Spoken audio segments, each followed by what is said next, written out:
पुंडलिक वरदा हरी विठ्ठल श्री गुरु ज्ञानदेव तुकाराम पंढरीनाथ भगवान की जय। मौली ज्ञानेश्वर महाराज की जय। जगद्गुरु तुकाराम महाराज की। शांती ब्रह्म श्री एकनाथ महाराज की। छत्रपति शिवाजी महाराज की जय। धर्मवीर संभाजी महाराज की जय।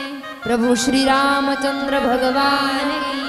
पवन सूत हनुमान की जय। नमः पार्वती पतये हर हर हर महादेव की जय।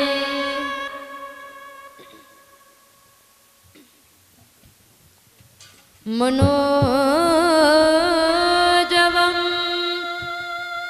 मारुततुल्यवेगं जितेन्द्रियं बुद्धिमतां वरिष्ठं वातात्मजं वा नरयूतमुख्यं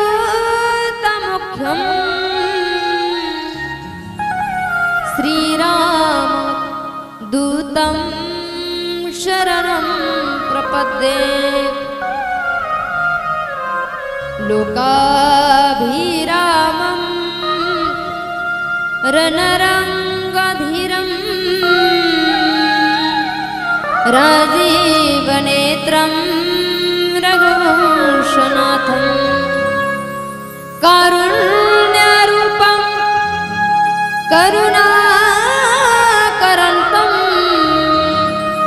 श्रीरामचन्द्रं शरणं प्रपद्ये।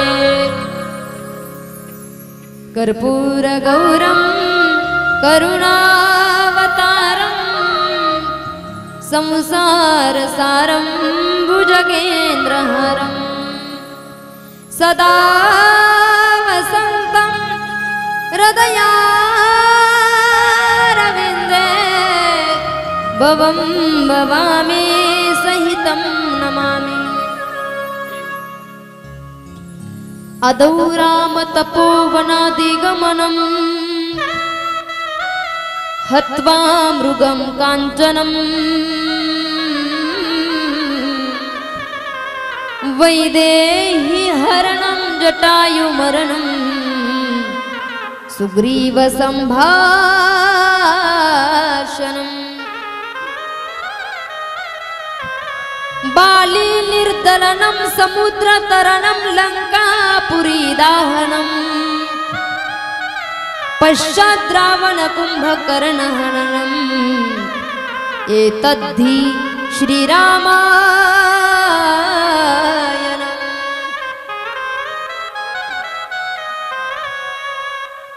नारायणं नमस्कृत्यं नरं चैव नरोत्तमं देवीं सरस्वतीं गाथा ततो जयमुदीरये।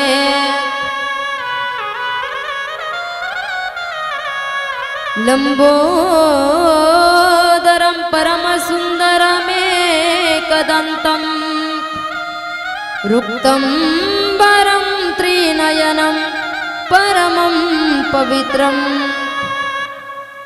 उद्यादिवाकर करोज्ज्वलकायकान्तं विघ्नेश्वरं हरं हरं नमामि।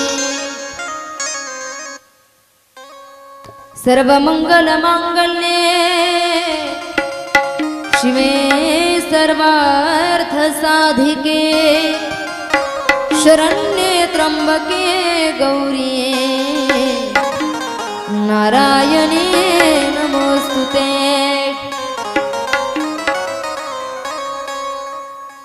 मजरदहि सद्गुरु जेने तारिलो हा संसार पुरो मनवुनी विशेष अत्यादरु विवेकाबरी ऐसे नमन करुणी सकला हरि कथा बोले बोबड्या बोला ज्ञान म्हणून आपुल्या बाळक चलवी सकळा नामा म्हणे मंगल भवना मंगल हारे द्रवहु सुदसरने रविहारे सीताराम चरित अति मधुर सरसा परपिता मन भावन राम सिया राम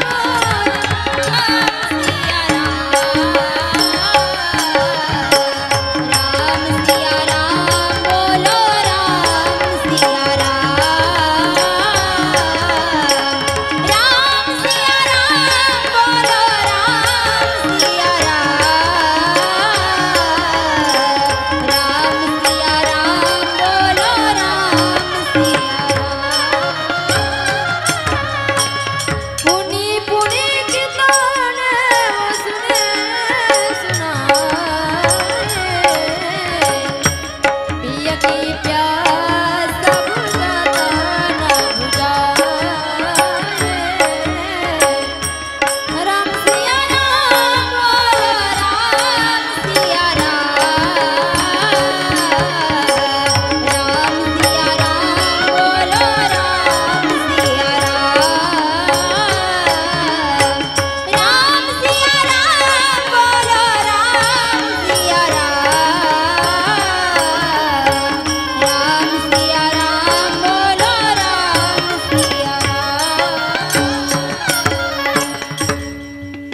राम कथा शशि किरण समाना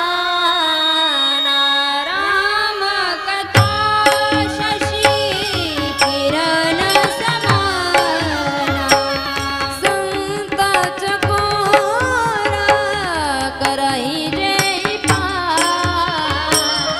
संत चकोर करई जय राम कथा शशि किरण समाना संत चकोर करई जय करई जय राम कथा शशि किरण समाना राम कथा शशि किरण समाना राम कथा शशि किरण समाना किरण समाना किरण समाना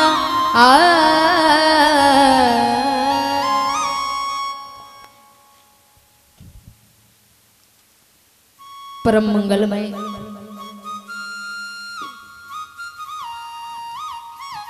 परात प्रक्लेश्वर अकारण करुणा वरुणालय भक्तवांछित कल्पतरु तडविद्वित विनविनवित पितांबरधारी श्रीकृष्ण बालकी वाङ्मय प्रतिमूर्ती श्री भव्य दिव्य संगीतमय श्रीराम कथा सोहळा धुळे जिल्ह्यामध्ये शिरपूर तालुक्यामध्ये श्री क्षेत्र अर्धेबुद्रुक या गावामध्ये क्षेत्र म्हणायला अडचण नाही कारण 7 दिवसाच्या कथेमध्ये तुम्ही क्षेत्रासारखं या ठिकाणी वातावरण केलं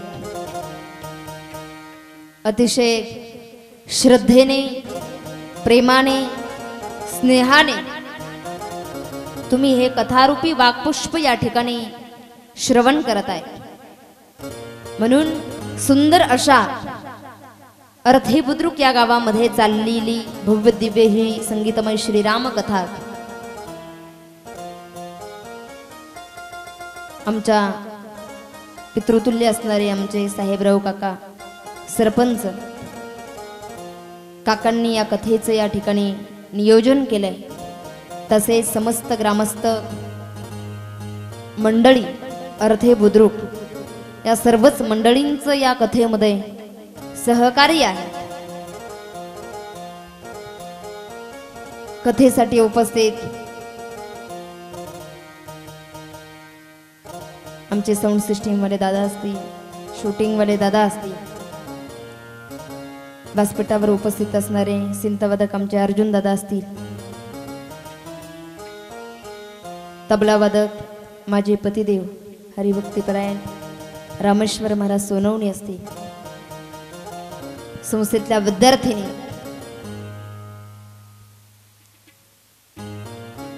राज्यश्री असेल, सारिका असेल आणि आमचा संस्थेचा विद्यार्थी महेंद्र असेल, या सर्वच मंडळींचं या ठिकाणी या व्यासपीठाच्या वतीने आभार व्यक्त करते।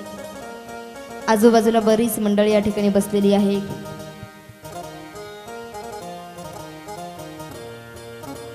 आमचे देवीदास काका तेही या ठिकाणी उपस्थित आहे। तदनंतर ज्यांच्या घरी आमचा मुक्काम आहे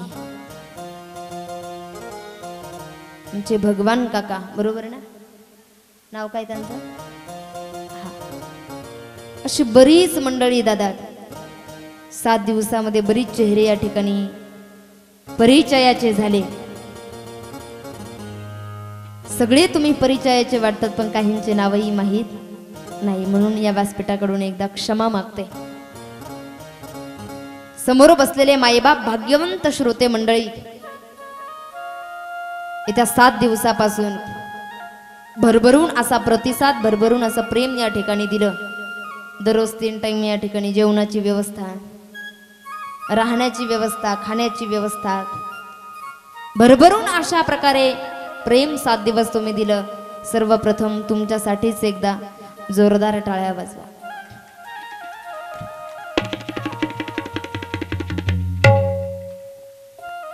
उपवासानं जास्त गळले का तुम्ही?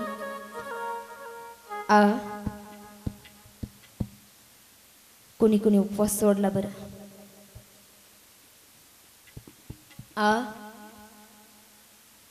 बरोबर आहे, सोडला तर सांगा ना, हात वरती करा। सोडला तर चांगलं झालं, हात वरती करा। नाही म्हणजे चांगली गोष्ट आहे। तुम्ही असे नाचतात काय? पटपट हात वरती करा बरं। मी पण उपवास सोडला, हात वरती करा।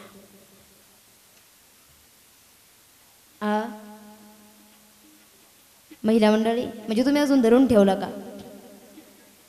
तुम्ही उपवास सोडला नाही? इकडे पुरुष मंडळी, टोपीवाले बाबा तुम्ही सोडला का? वा वा, क्या बात आहे, तुम्ही सोडला का? एवढेच जणांनी सोडला म्हणजे एवढेच लोक चांगले बा।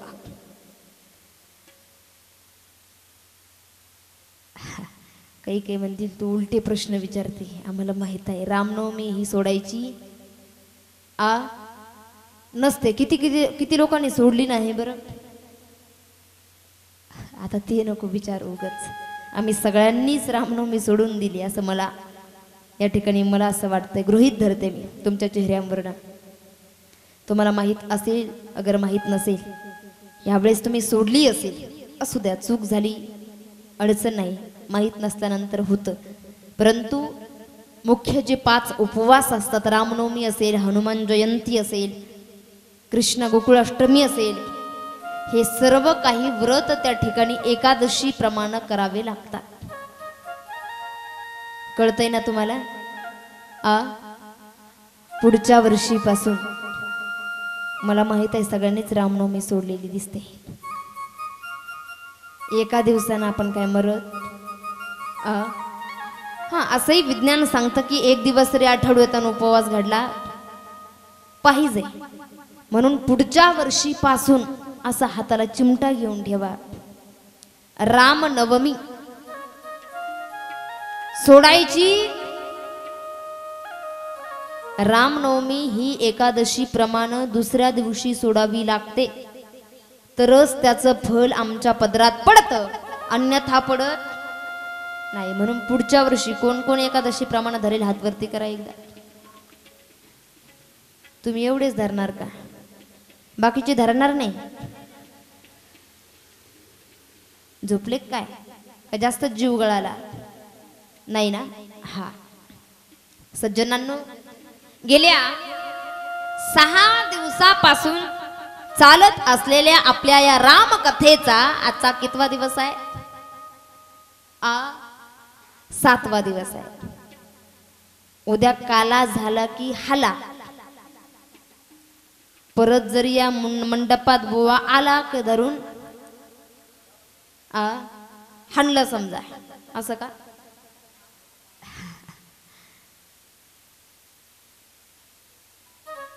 तुम्ही जर उद्या ह्या टायमिंगला कथेत या ठिकाणी येऊन बसलात या जागेवरती,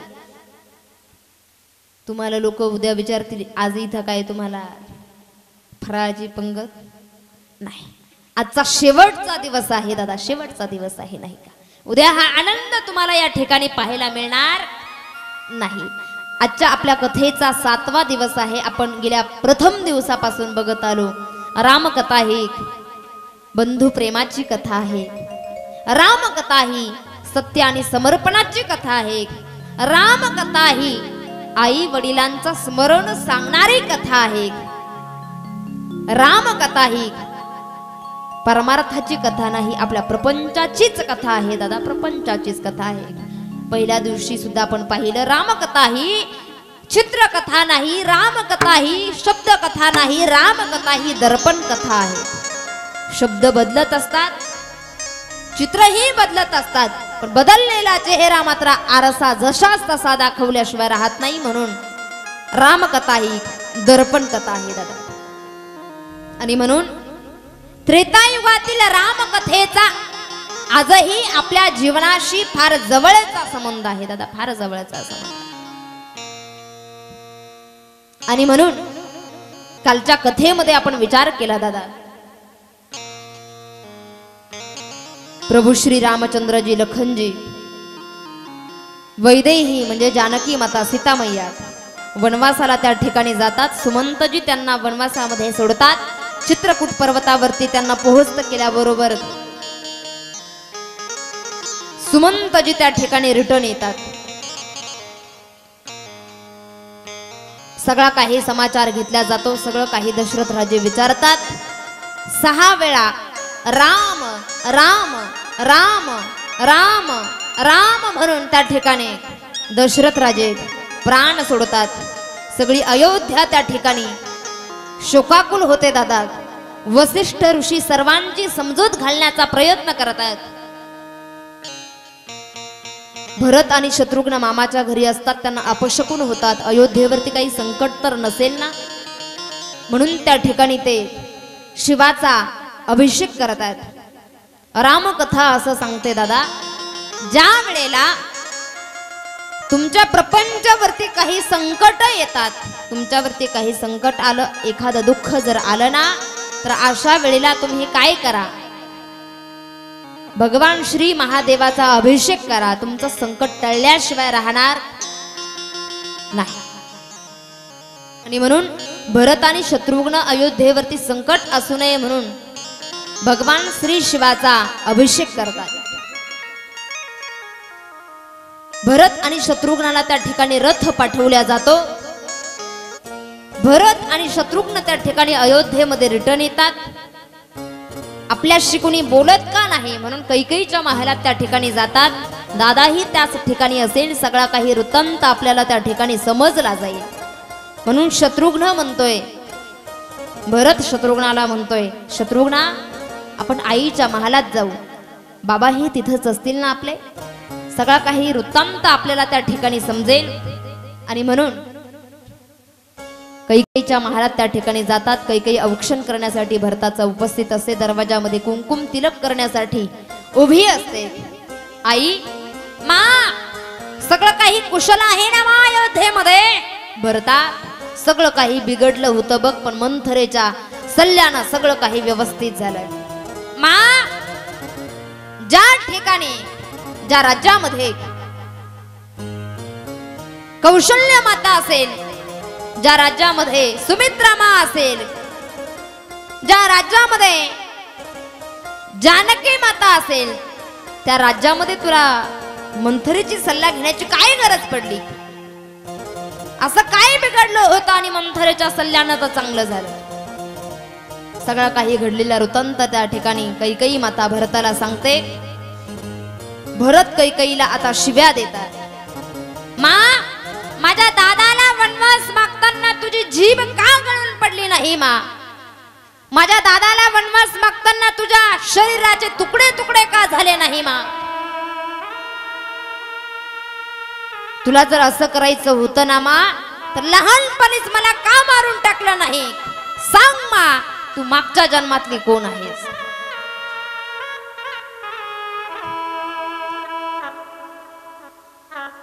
माई बाप हो, भरता, जे झालं असेल ते झालं असेल, पण अयोध्येचा स्वीकार तू आता, सिंहासनावर तू बसलं पाहिजे, राज्याचा स्वीकार तू केला पाहिजे. मा,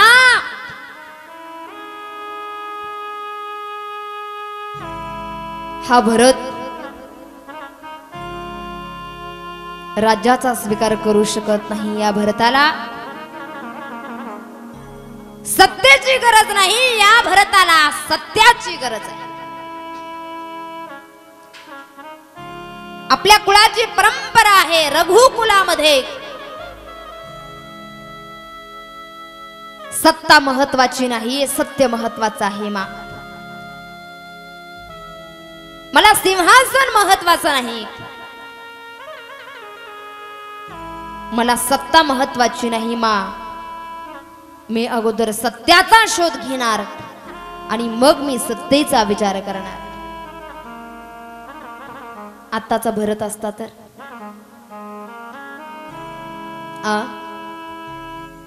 एखाद्या वेळेस भावाच्या नावावर सगळं केलं असतं ना, तर आत्ताच्या भरतानं सगळं 2 मिनिटात हिसकावून घेतलं असतं.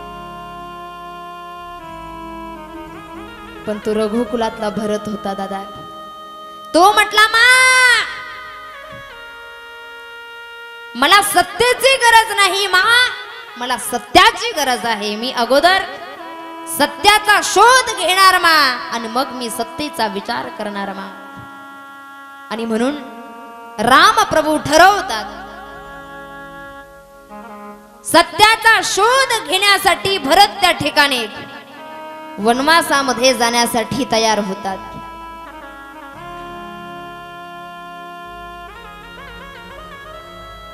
वनवासात जाण्याची तयारी करतात. भरत ठरवतात, माझा दादा जर या रस्त्यानं अनवाणी पायानं गेला असेल ना, तर हा भरत पायामध्ये चप्पल धारण करणार नाही, हा भरत रथात बसणार नाही, हा भरत रस्त्यानं त्या ठिकाणी पायी चालेल. भरत आपली साधना जाहीर करतात. दादा, एक भाऊ मला असा सांगू द्या, आजचा शेवटचा दिवस आहे, शांत चित्तानं लक्ष देऊ नये का? सुशिक्षित असाल तर तुम्हाला लवकर माझी भाषा कळेल. कुठलंही कार्य हाती घेतल्यानंतर साधना जाहीर करू नका दादा. हा रामकथेतला आजचा माझा संदेश असेल. ज्यावेळेस तुम्हाला जी गोष्ट करायची आहे, जी मनात ठरवली आहे तुम्ही, ती गोष्ट ज्या वेळेला तुम्ही कुटुंबामध्ये, समाजामध्ये जाहीर कराल, त्यावेळेला तुमच्या साधनेमध्ये अडथळे आल्याशिवाय राहणार नाही. ऐकताय ना? संदेश असेल माझा, साधना कधी जाहीर करू नका. एखाद्या अनाथ आश्रमाला तुम्हाला काही देण्याची इच्छा झाली,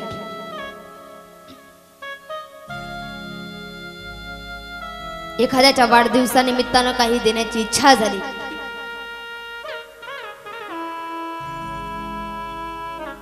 तर लगेच देऊन टाका दादा, लगेच देऊन टाका. एखाद्या गरीबाच्या लग्नात काही देण्याची इच्छा झाली तर लगेच देऊन टाका. जाहीर करत बसू नका. पप्याच्या आईला विचारितून मग देतो. जो ज्यावेळेस तुम्ही पप्याच्या आईला विचारायचा विचार करणार ना, तोपर्यंत तुमच्या अंतकरणात मध्ये आलेलं पुण्य कधीच निघून जाईल आणि नक्कीच घरातलीच लोक तुम्हाला माघारी ओढल्याशिवाय राहणार नाही. त्या पुण्यापासून तुम्हाला बाजूला केल्याशिवाय राहणार नाही. म्हणून साधना कधी जाहीर करायची नसते दादा. साधनेमध्ये अडथळे आल्याशिवाय राहत नाही. एखादी गोष्ट तुम्ही करायची ठरवली ना, मनात ठरवा. जाहीर करू नका कुटुंबामध्ये, समाजामध्ये. जोपर्यंत तुम्ही त्या साध्यापर्यंत पोहोचत नाही. ठरवलंय ना कलेक्टर व्हायचं, विद्यार्थी अवस्थेत जे असतील त्यांनी ऐका. ठरवलंय ना, जाहीर करू नका मला कलेक्टर व्हायचंय, मला कलेक्टर व्हायचंय, मला PSI व्हायचंय. बोर्डा नका लावू. ज्यावेळेस तुम्ही ठरवाल, ज्यावेळेस तुम्ही जाहीर कराल, त्यावेळेस तुमच्या अभ्यासामध्ये अडथळे आल्याशिवाय राहणार नाही. अभ्यास चालू ठेवा, प्रयत्न चालू ठेवा दादा. वेळी येईल त्यावेळेला सांगा. उगाचच जाहिरात करू नका. ज्यावेळेस एखाद्या गोष्टीची तुम्ही जास्त जाहिरात कराल, त्यावेळेस ऑटोमॅटिक तुम्हाला त्या ठिकाणी अडथळे निर्माण झाल्याशिवाय राहणार नाही. साधना कधी जाहीर करायची नसते दादा, कधी जाहीर करायची नसते. माझे भरत ज्यावेळेस साधना जाहीर करतात, माझा दादा जर अनवाणी पायानं याच रस्त्यानं गेला असेल, तर मी सुद्धा अनवाणी पायानं चालल्याशिवाय राहणार नाही. आणि म्हणून माझे भरत त्या ठिकाणी रथात बसत नाही दादा. अनवाणी पायानं त्या ठिकाणी रथाच्या मागे मागे त्या ठिकाणी चालतात.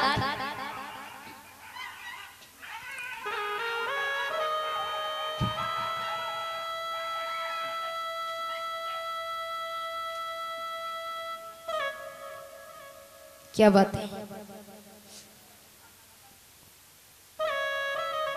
कुत्र्यानं सुद्धा मध्ये मध्ये स्वर दिला आपल्याला. म्हणायला नको परत सगळेजण उपस्थिती दाखवतात आपल्या कथेला.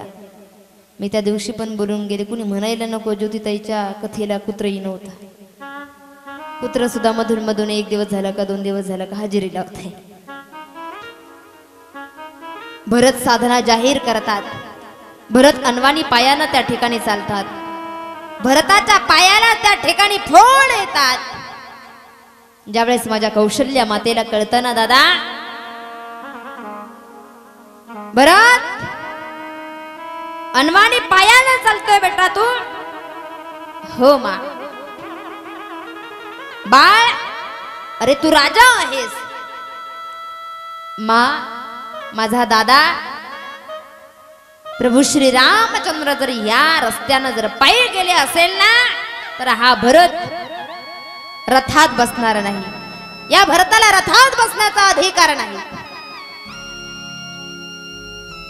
हा भरत त्या ठिकाणी पायीच चालेल.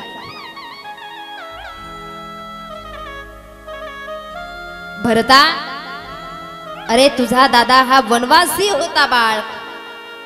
तू राजा आहे बाळा, मला सहन होणार नाही बाळ. तू रथात बसला पाहिजे. तू राजा आहेस. काय अंतकरण आहे दादा. भरत कोणाचा मुलगा आहे?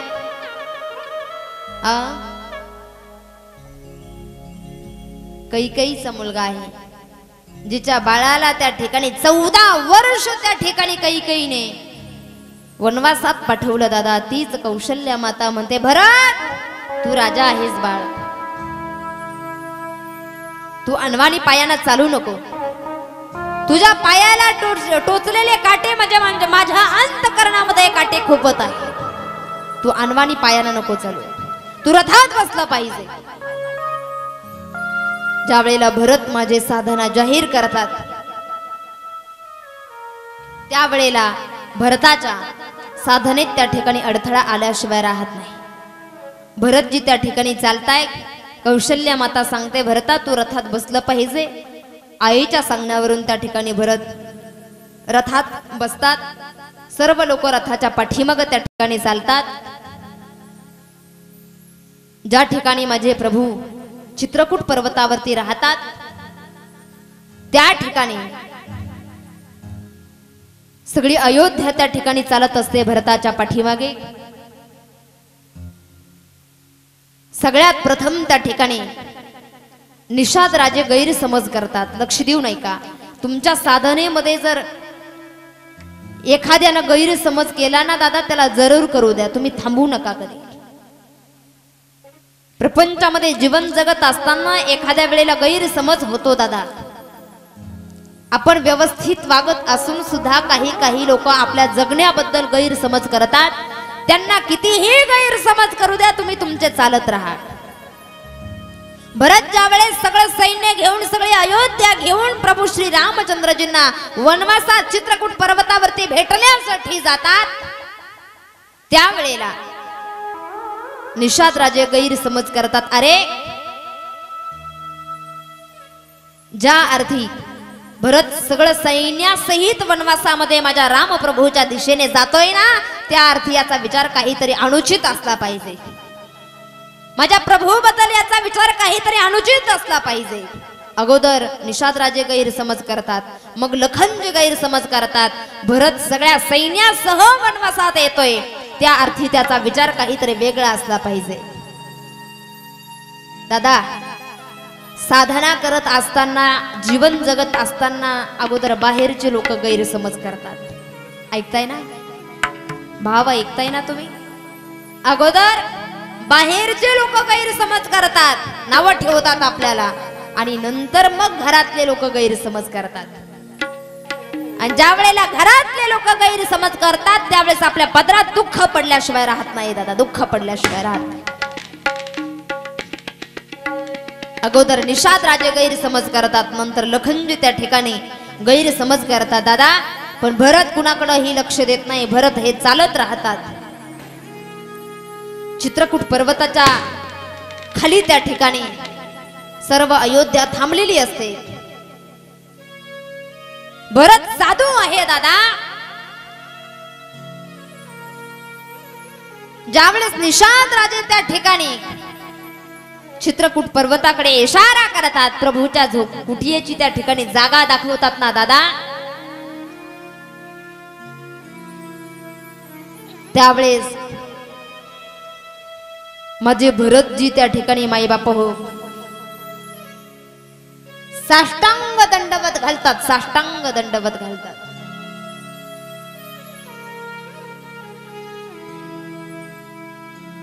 महाराजांचं आगमन या ठिकाणी झालेलं आहे.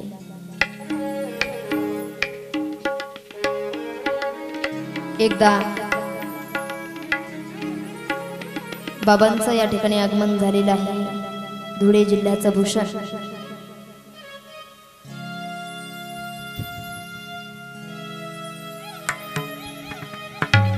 एकदा बाबांचं स्वागत आपण मोठ्या प्रेमाने भोजनातून या ठिकाणी करूया.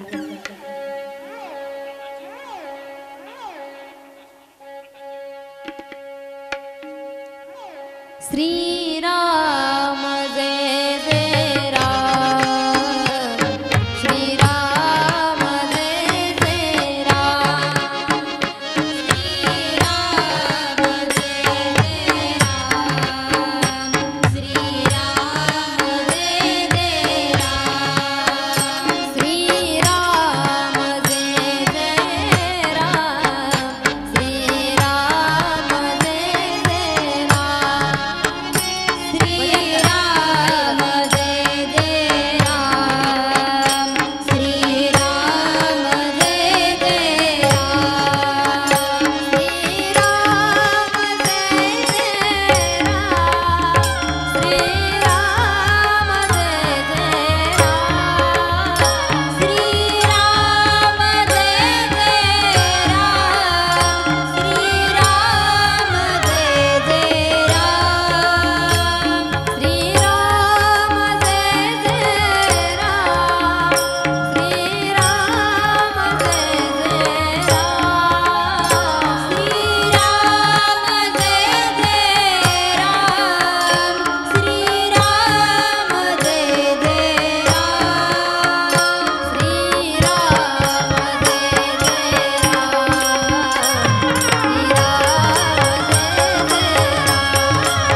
Hello hello.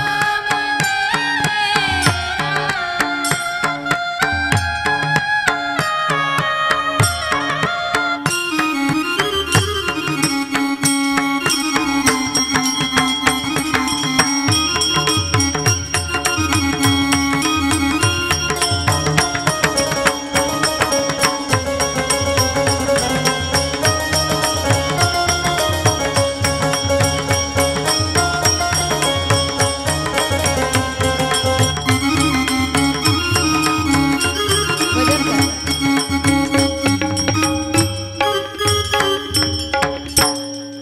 जय श्री राम।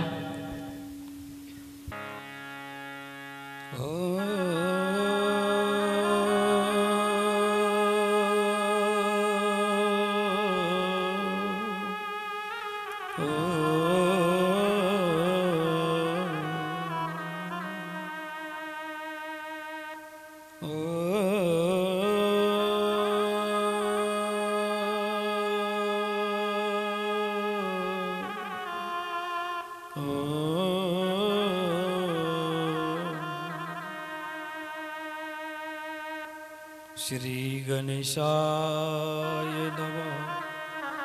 श्री सरस्वतेभ्यो नमः। श्री गुरुभ्यो नमः। श्री परमपिता परमात्मनेभ्यो नमो नमः। लोकाभिरामं ऋणरङ्गधीरं राजीवनेत्रं रघुवंशनाथं कारुण्यरूपं करुणाकरन्तं श्रीरामचन्द्रं शरणं प्रपद्ये। मनोजवं मारुततुल्यवेगं जितेन्द्रियं बुद्धिमता वरिष्ठं वातात्मजं वानरयूथमुख्यं श्रीरामदूतं शरणं प्रपद्ये। बोलो सियावर रामचंद्र भगवान की, श्री हनुमान जी महाराज की, सद्गुरु साईनाथ महाराज की, परम पूज्य संत श्री दगाजी बापू की, परम पूज्य संत श्री राम चैतन्य बापू की, संत श्री ज्ञानेश्वर महाराज की, संत श्री तुकाराम महाराज की, अपने अपने गुरुदेव की, भारत माता की, गौ माता की, हिंदू राष्ट्र की, सत्य सनातन धर्म की। जय जय श्री राधे, जय जय श्री राधे, जय जय श्री राधे। अखंड ब्रह्मांड के नायक सच्चिदानंद घन परमपिता परमात्मा श्री, जिसको अपन राधा कहते हैं, सीता कहते हैं, ऐसे सिया राम में सब जग जानी, करू प्रणाम जोरी जुग पानी। प्रभु श्री रामनवमी के महोत्सव हर वर्षानुसार अर्थ में नाम सप्ताह, कीर्तन सप्ताह, भागवत कथा और ये बार श्री राम कथा आप और हम सब लोग श्रवण कर रहे हैं। और इतनी मधुर आवाज से मुझे पता भी नहीं था कि कथा का कौन कर रहा है। और जब आवाज पता चला कि कथा हमारे बीच में, हमारी भारतीय जो संस्कृति है, हमारे जो चरित्र गान जो करते हैं, कई वक्ता अपन ने देखे, लेकिन हमारे भारत में आज एक बड़ा ही गर्व है कि आज हमारी दीदी, ऐसा लग रहा है कि साक्षात हमारी दीदी नहीं है, आज स्वयं सीता स्वरूप हमारी कोई देवी पे यहाँ पर पधारी है। श्री व्यासपीठ विराजमान श्री दीदी को मैं कोटि कोटि वंदन करता हूँ। और हमारे बीच में एक बार जोर से ताली संगीतकार के लिए बहुत हमारी सभी दीदी आर्गनो गायनचार्य हमारे तबला मास्टर और श्री हमारे जो सप्ताह की जो सेवा समिति उनके लिए जोर से ताली हमारे श्री साहेबराव बाबू हों श्री साई कथाकार हमारे विनोद भाई महाराज हो। मैं हर बार कहता हूं कि मेरा कोई शिष्य नहीं है, मैं हर बार कहता हूं हम सब हमारे भाई है। ईश्वर अंश जीव अविनाशी चेतन अमल सज सुख राशि। यहाँ पर जितनी भी आत्मा है जीव है ये ईश्वर प्रभु श्री राम के अंश है।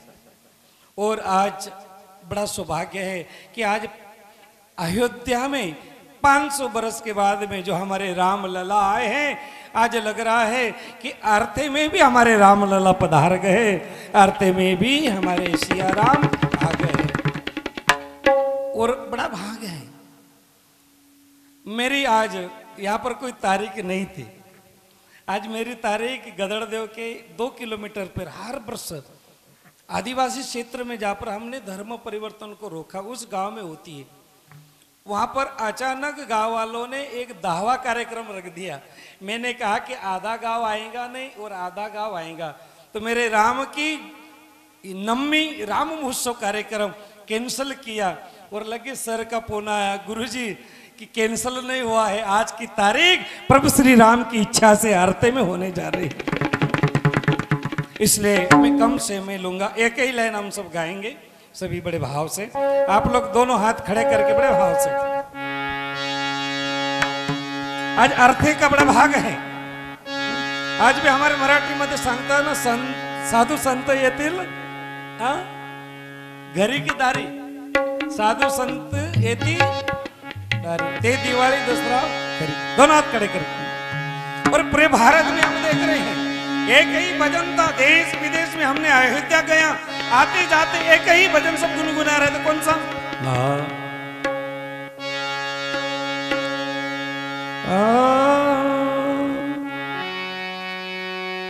मेरी झोपड़ी के भाग आज खुल जाएंगे, राम आएंगे।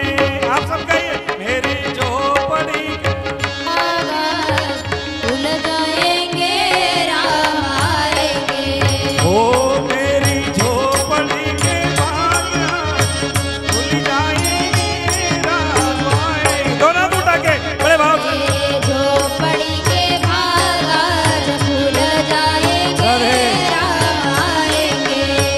ओ राम आएंगे, आएंगे, राम आएंगे। गाइए। राम आएंगे, आएंगे, राम आएंगे। ओ राम आएंगे, आएंगे, राम आएंगे। राम आएंगे, आएंगे। दोनों बोला जय श्री राम। ओ मेरी झोपड़ी के भाग आज खुल जाएंगे, राम आएंगे। मेरे झोपड़ी के भाग आज खुल जाएंगे, दोनों हाथ उठा के बड़े भाव से।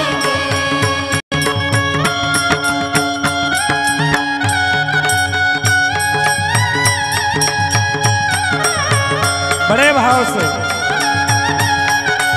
बल सियावर रामचंद्र भगवान की।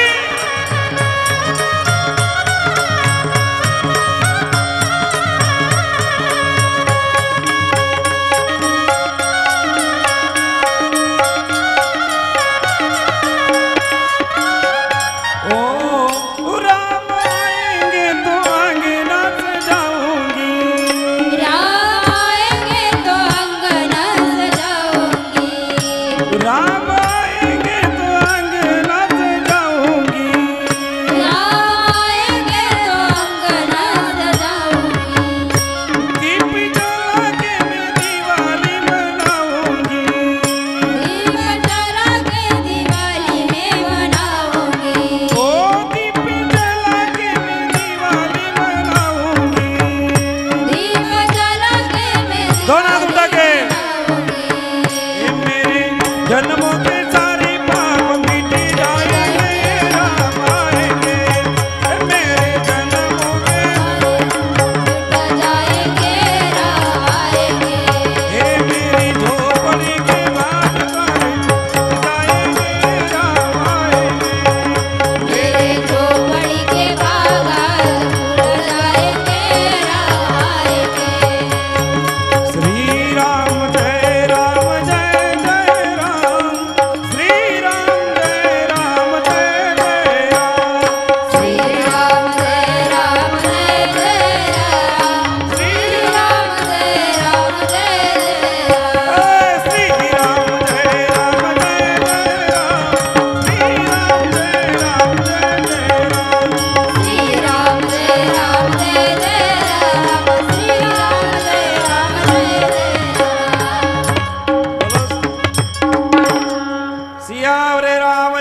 भगवान की. जय.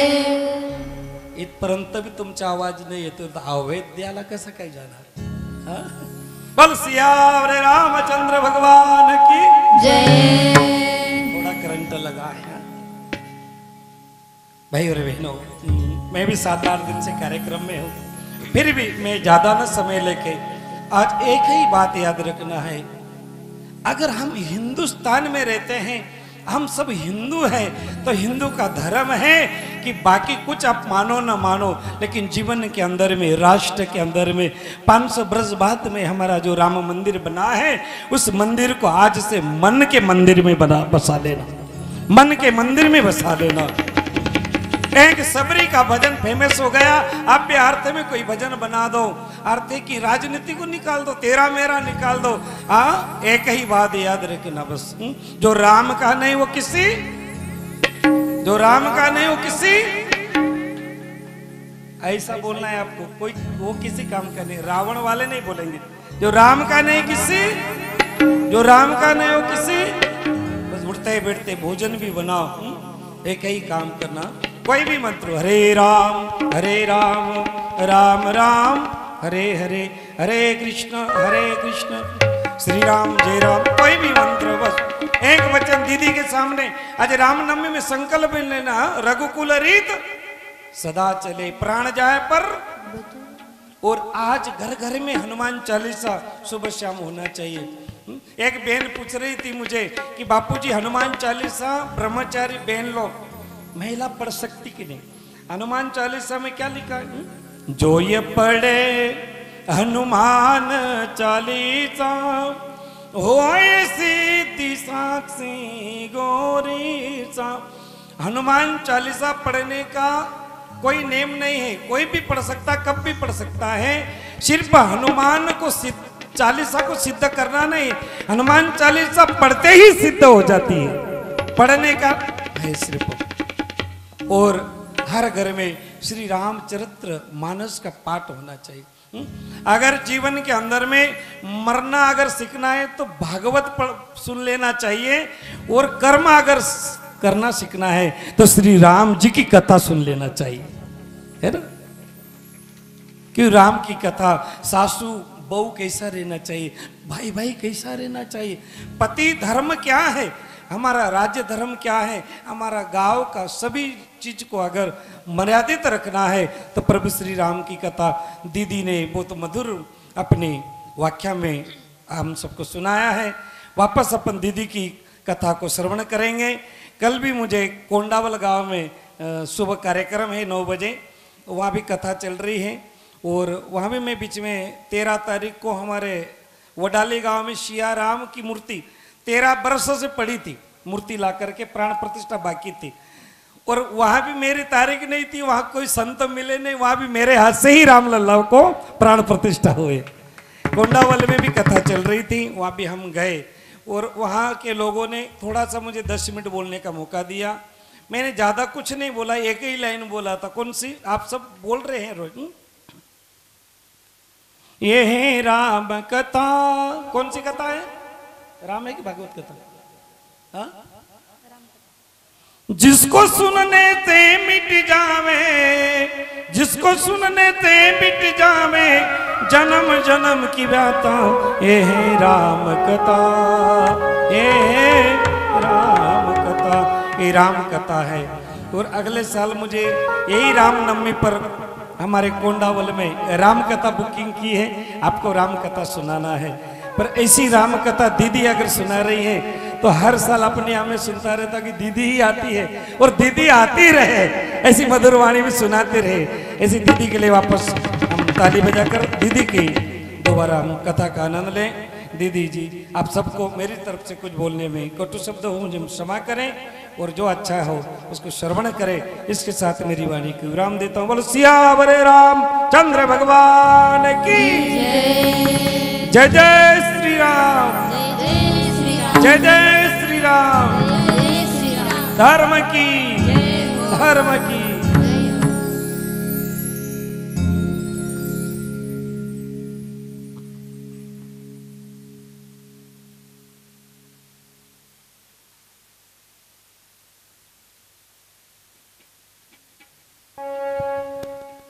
धन्यवाद बाबा. आज या ठिकाणी उपस्थित गुरुतुल्य असणारे हरिभक्तीपरायण भागवताचार्य प्रकाश चैतन्यजी महाराज या ठिकाणी उपस्थित झाले. बाबांच्या चरणावरती या ठिकाणी साष्टांग दंडवत करते. खूप गोड आणि मधुर वाणीतून त्या ठिकाणी बाबांनी आपल्याला काही रामनामाचा प्रभाव या ठिकाणी प्रेझेंट केला, प्रतिपादन केला. पुनश्च एकदा मनोभावे या व्यासपीठाच्या वतीने बाबांचं ममई वंशो जीवलोके जीवभूत सनातनः मनःषष्ठानींद्रियाणी प्रकृतीस्थानी करशती या भगवद्गीतेच्या तत्वज्ञानानुसार तुम्ही सर्वच जण बाबाजी या ठिकाणी प्रभू श्रीरामाचे अंश आहात असे समजून पुनश्च एकदा बाबांच्या चरणावरती नतमस्तक होते. श्री गुरु पाठीमागे बाबांच्याही चरणावरती या ठिकाणी नतमस्तक होते. अजून काही सूचना?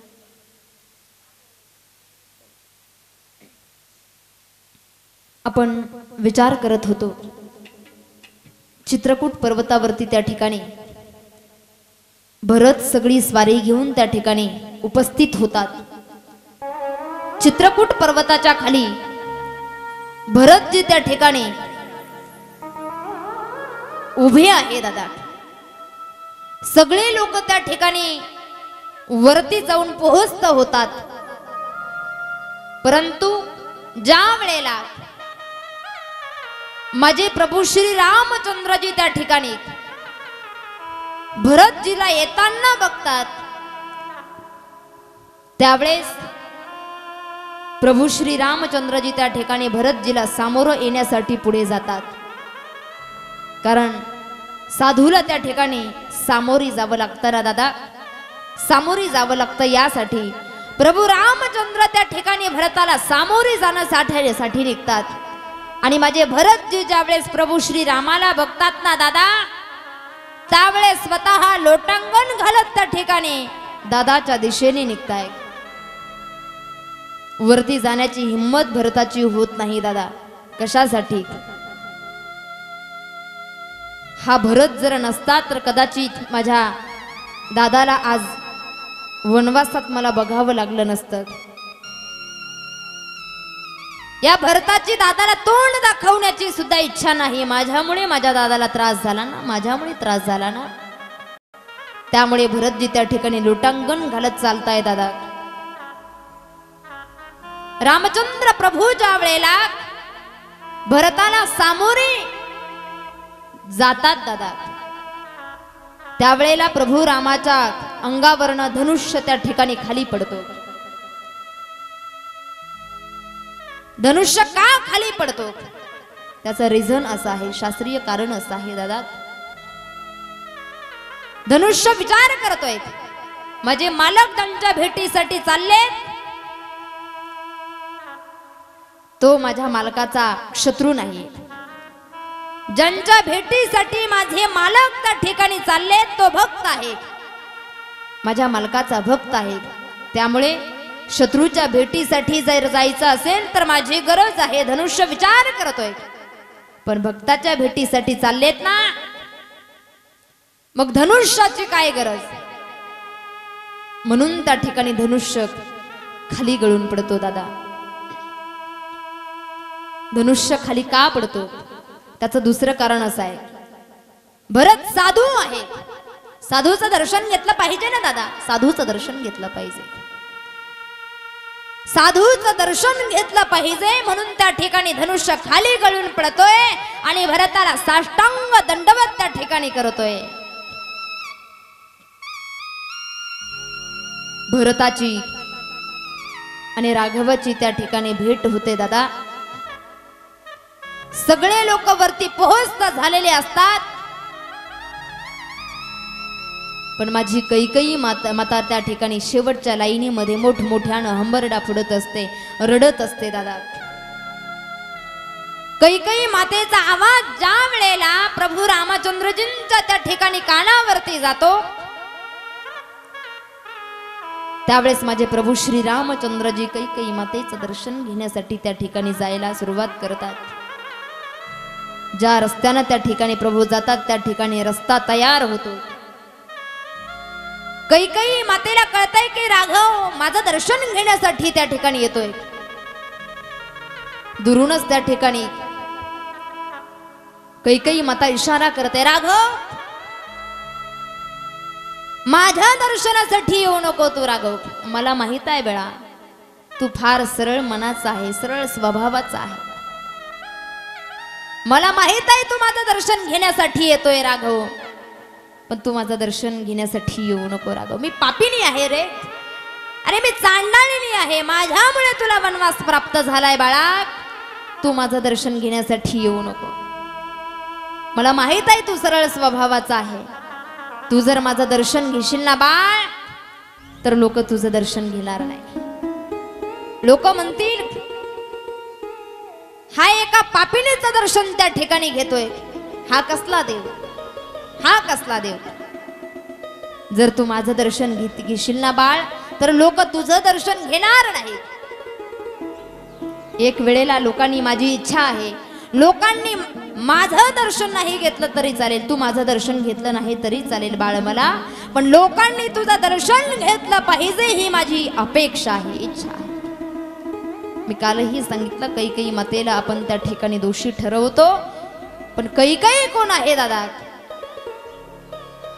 खांबाशिवाय जसा मंडप टिकू शकत नाही, खांब काढून घ्या, मंडप खाली आल्याशिवाय राहणार नाही. पायाशिवाय जशी इमारत उभी राहू शकत नाही, खांबाशिवाय जसा मंडप उभा राहू शकत नाही दादा. पताका किती उंच जाऊ द्या दादा, कितीही उंच जाऊ द्या, पताका कुणामुळे उंच जाते? अरे दंड आहे म्हणून पताका उंच जाते ना. दंड काढून घ्या, पताका उंच जाणार नाही. आपल्याला असं वाटतंय दंड फार ताट आहे, पण तो ताट नाही दादा. पताकेसाठी त्यानं समर्पण केलंय.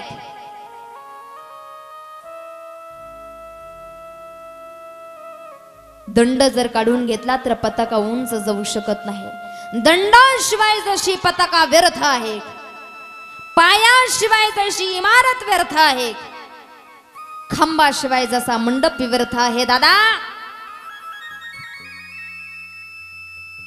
तसं कैकेयी शिवाय राम त्या ठिकाणी अपूर्ण आहे दादा, अपूर्ण आहे. ज्यावेळेस राघवजी कैकेयी मातेचं दर्शन घेण्यासाठी जातात,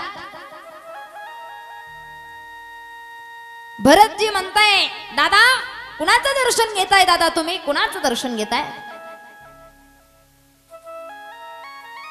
लखन, अरे कैकेयी माता माझी आई आहे लखन, मी दर्शन घेतोय मातेचं. कैकेयी माझी आई आहे, ती मा आहे माझे, दर्शन घेतलं पाहिजे ना आईचं. भरत म्हणतोय दादा अरे ही तर आई नाही, ही चांडाळीनी आहे, ही सर्पिणी आहे, रघुकुलाची सर्पिणी आहे.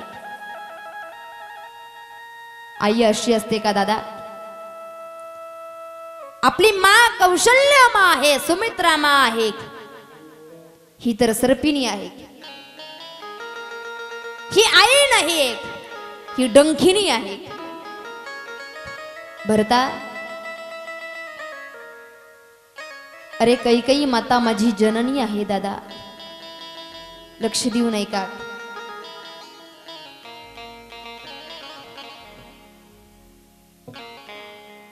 आई आपण कुणालाही म्हणू शकतो, वाक्य नीट लक्ष देऊ नाही का? अंडरलाईन करा. आई आपण कुणालाही म्हणू शकतो दादा, पण जननी आपल्याला जी जन्म देते ना तिलाच म्हणावं लागतं. राघवजी म्हणताय भरता मला मान्य आहे, मला जन्म देणारी कौशल्या मा आहे भरता, पण संबंध रामायणाला जन्म देणारी त्या ठिकाणी कैकेयी माता आहे. राघवाचा जन्म, रामाचा जन्म हा कौशल्या मातेमुळे आहे दादा, पण राम कथेतून कैकेयी मातेला काढून टाका, रामायण आज तुम्ही या ठिकाणी ऐकण्यासाठी उपस्थित झालाच नसता. राम कथेतून जर कैकेयीला जर काढलं तर रामायण अपूर्ण आहे दादा. यदा कदाचित तुम्ही म्हणाल कैकेयी मातेला जर तुम्ही एवढं श्रेष्ठ समजताय तर रामकथेमध्ये सुमित्रेच्या जीवनाला रंग दिला जातो, कौशल्या मातेच्या जीवनाला त्या ठिकाणी रंग दिला जातो, जानकीच्या जीवनाला त्या ठिकाणी रंग दिला जातो.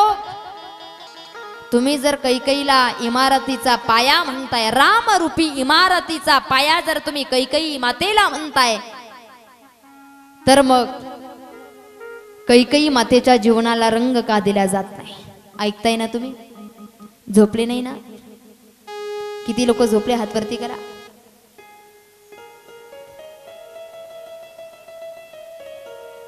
किती लोक झोपले? हात खाली करा.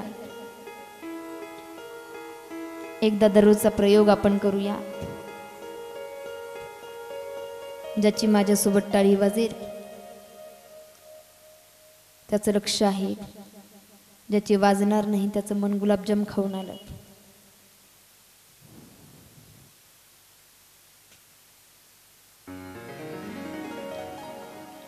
अरे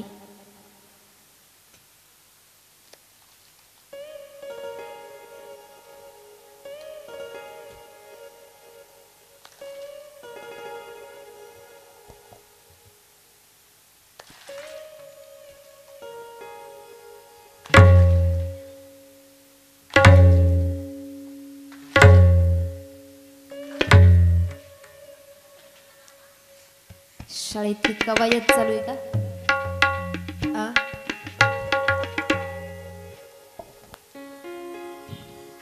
खरा श्रोता खरा श्रोता लगेच लक्षात येतो.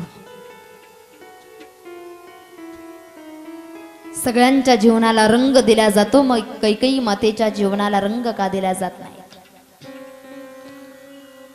एका आज शेवटचा दिवस आहे. 7 दिवस आपण भरपूर विस्तार करत आलो, पण 2 तासाच्या कथेमध्ये काही सांगणार नाही. शेवटच्या दिवशी फक्त आपल्याला आता प्रत्येक कथेला स्पर्श करत जायचं आहे आणि सेवा संपवायची आहे. कारण 11च्या पुढे किती तत्वज्ञान पाजलं तरी शेवटी करा. सगळ्यांच्या जीवनाला रंग दिला जातो, मग कैकेयी मातेच्या जीवनाला का रंग दिला जात नाही? तर मला असं वाटतं दादा, त्याचं उत्तर असं आहे, जर तुम्ही कैकेयी मातेला जर पाया समजताय, रामरूपी इमारतीचा पाया समजताय, तर रंग का दिला जात नाही? मला असं वाटतं तुम्ही कितीही मोठी इमारत बांधा, पण पायाला कोणी रंग देत नाही दादा, पायाला कोणी रंग देत नाही. हेच त्याचं फार गोड आणि मधुर उत्तर आहे. 4-4, 5-5 मजली इमारत मी त्या ठिकाणी पाहिल्या दादा, याच गावामध्ये. सगळ्या बिल्डिंगला त्या ठिकाणी कलर दिला जातो, पण पायाला कुणी कलर देत का? तुमच्याकडे देतात? पायाला कुणी कलर देत नाही. मला असं वाटतं त्या इमारतीमध्ये राहणारे सर्व भाडेकरू किंवा त्या बिल्डिंग मधले लोक असतील, ते सर्व काही लोक त्या ठिकाणी त्या पायाला विसरत असतील, पण ती इमारत कधी त्या पायाला विसरणार नाही. त्याचं कारण असं आहे, ज्या दिवशी ती इमारत त्या ठिकाणी त्या पायाला विसरेल ना दादा, त्यावेळेला ती इमारत त्या ठिकाणी ढासळल्याशिवाय राहणार नाही. तुम्ही आम्ही जरी कैकेयी रूपी पायाला विसरत असलो, तरी त्या कैकेयी रूपी पायाला रामरूपी इमारत त्या ठिकाणी विसरायला तयार नाही. बरोबर? अरे जननी आहे ती माझी.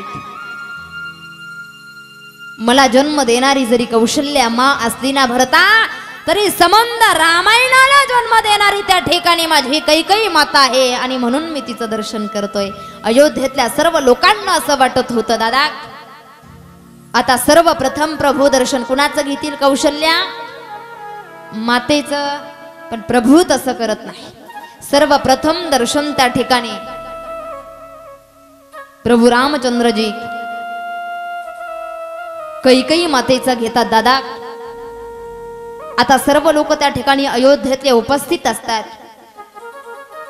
जानकी प्रभू रामासोबत त्या ठिकाणी वनवासाला गेल्यानंतर जनकजी त्या ठिकाणी जानकीच्या भेटीसाठी वनवासामध्ये येतात. लग्न झाल्यानंतर जानकीची आणि जनकाची ही पहिलीच भेट असते. आपल्या एकुलत्या एक मुलीने लग्न होऊन सासरला जावं दादा, आणि सासरला गेल्यानंतर डायरेक्ट पहिली भेट ही वनवासात व्हावी. ज्यावेळेस माझी जानकी त्या ठिकाणी जनकाकडे बघते, बापाकडे बघते ना दादा, बापाच्या गळ्यामध्ये पडून ढाळ ढाळ त्या ठिकाणी अश्रू गाळते. जनकाच्याही डोळ्यातून अश्रुधारा वाहतात. जनकजी बोलताय, जानकी तू माझं नाव फार मोठं केलंय जानकी. आज तुझ्या सौभाग्यासोबत त्या ठिकाणी तू 14 वर्ष वनवासात जाण्यासाठी राघव सोबत आली जानकी. बस नाव मोठं केलं तू माझं. आजपासून लोक तुझ्या नावाने मला ओळखतील. कोण जनक म्हटल्यानंतर जानकीचे वडील म्हणून जनकाची ओळख त्या ठिकाणी राहील. जानकी आता सर्व लोकांना असं वाटतंय, सभा त्या ठिकाणी भरते. निर्णय देण्यासाठी भरताला त्या ठिकाणी उठवल्या जात आहे. कारण भरत हा साधू आहे. देव हा साधूच ऐकतो दादा, कुणाचंच ऐकत नाही. भरत निर्णय देण्यासाठी उठताय. आता माझे दादा अयोध्येत रिटर्न येतील चित्रकूट पर्वतावरनं. सगळ्यांना असं वाटतं की निकाल हा भरताकडून लागणार आहे. वसिष्ठ ऋषी म्हणतात, मी सगळा निर्णय देऊ शकतो, पण भरताच्या प्रेमाचा निर्णय मी देऊ शकत नाही. निर्णय देण्यासाठी जनकाकडे त्या ठिकाणी बोट दाखवल्या जातं दादा. जनकाकडे बोट दाखवल्या जातं. त्यावेळेला माझे जनकजी म्हणताय, काय गोड उत्तर देताय जनकजी, तुमच्या घरातला निर्णय घेणारा मी कोण? आताचे सासरे जास्त लेकीच्या संसारामध्ये जास्तच गुरफडतात दादा, जास्त गुरफडतात. चांगला चाललेला संसार त्या ठिकाणी लेकीचे कान भरू भरू भरू भरू भरू भरू उद्ध्वस्त करून टाकतात. म्हणून शहाण्या माणसानं कधी लेकीच्या संसारात गुरफाडायचं नसतं दादा. तिच्या प्रारब्धानं जे होईल ते सगळं व्यवस्थित चालू असताना आपल्याला मध्ये आडफाटा घालण्याची गरज नाही. मुलीच्या घरातले निर्णय मुलीच्या घरच्यांनी घ्यावे. सासूरवाडीच्या लोकांनी निर्णय घेण्याची गरज नसते. जनकाला ज्यावेळेस निर्णय विचारला जातो त्यावेळेस माझे जनकजी एवढं गोड उत्तर देतात. जनकजी म्हणतायत, तुमच्या घरातला निर्णय देणारा मी कोण? जरी मी माझी मुलगी तुम्हाला त्या ठिकाणी कन्यादान म्हणून दिलेली असली तरी तुमच्या घरातला निर्णय मी घेऊ शकत नाही. त्यावेळेस भरताकडे त्या ठिकाणी बोट केल्या जातं दादा. भरत सभेमध्ये भरतजी त्या ठिकाणी उभे राहतात. प्रभूच्या चरणाकडे भरतजी ज्या वेळेला बघतात त्यावेळेस प्रभू म्हणतात, भरता हे बघ, आपल्या बाबाला सर्वात जास्त काय प्रिय होतं भरता? दादा, आपल्या बाबाला सर्वात जास्त वचन प्रिय होतं दादा, वचन प्रिय होतं. हे बघ, आता 14 वर्ष वनवासात पूर्ण होऊन जातील दादा, अशी 14 वर्ष निघून जातील भरता. आपल्या बाबाला वचन जास्त प्रिय होतं भरता.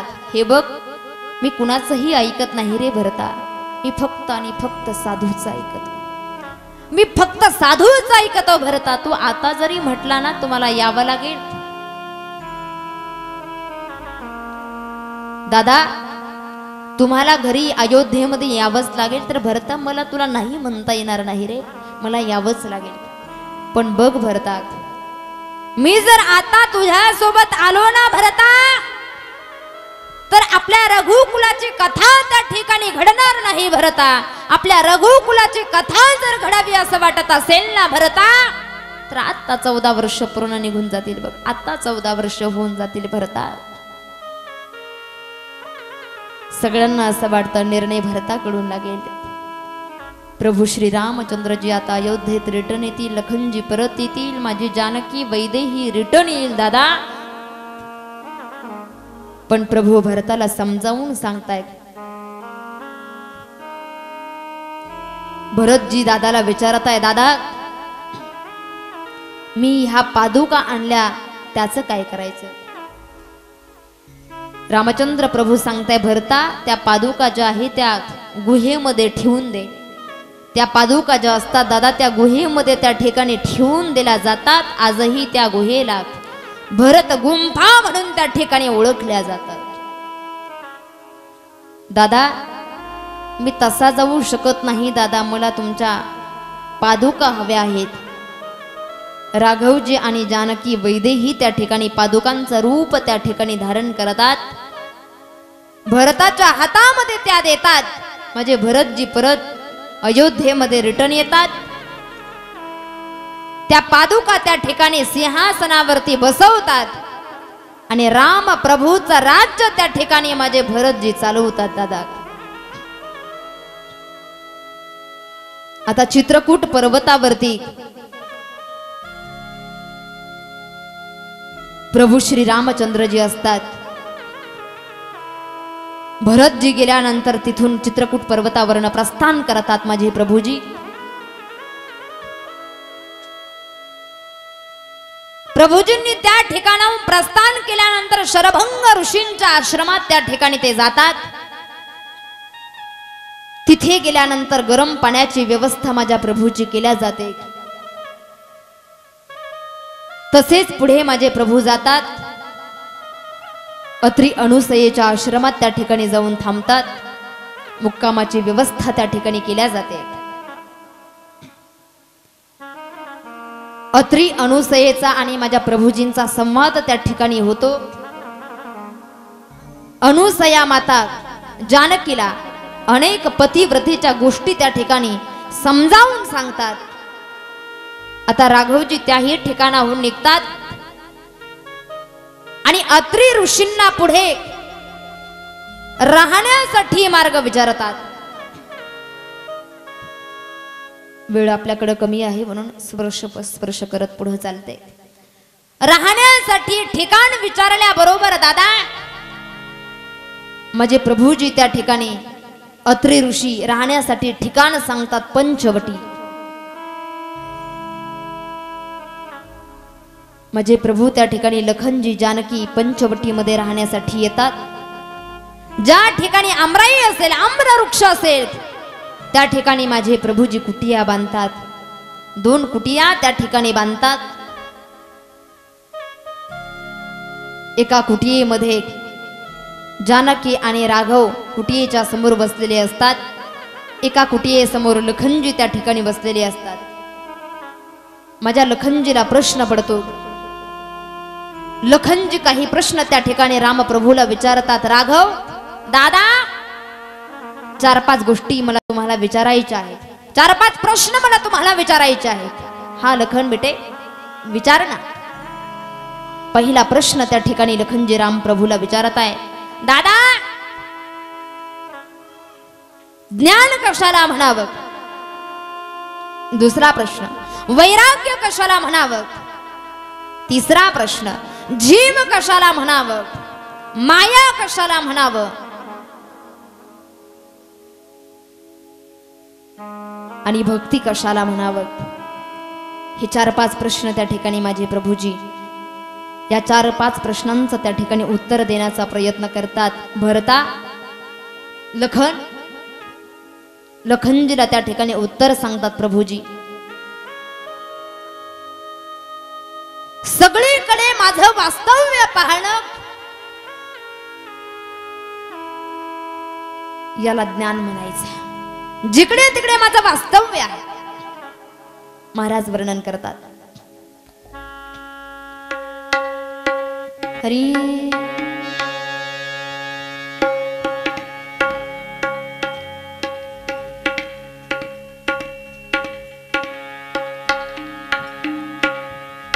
श्री विठ्ठल जळी स्थळे भरला. विठ्ठल जळी स्थळे भरला.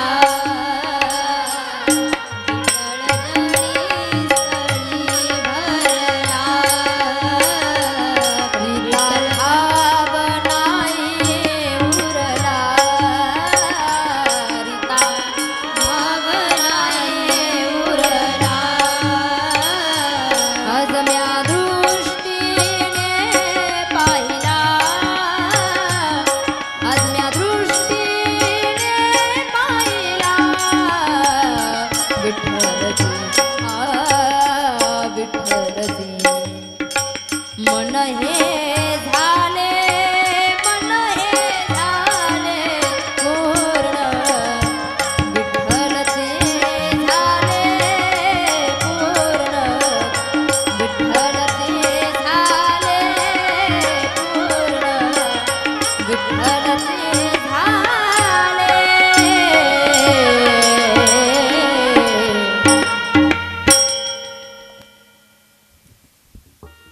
लखन सगळीकडे माझं दर्शन घेणं भगवद्गीतेच्या तत्वज्ञानानुसार ममई वंश जीवलोके जीवभूत सनातन मनःष्ठानिंद्रियाणी प्रकृती स्थानी करशते. प्रत्येक जीव हा माझाच अंश आहे. जे जे दृष्टी दिसे ते ते हरिरूप पूजा ध्यान जप त्यासे नाही. नाथबाबानाथ हरिपाठाच्या 4थ्या अभंगाच्या पहिल्या चरणात सांगतात. वैकुंठ कैलासी तीर्थ क्षत्री देव तया विन ठावरिता कोठे. सगळीकडे माझं दर्शन होणं याला म्हणायचं ज्ञान.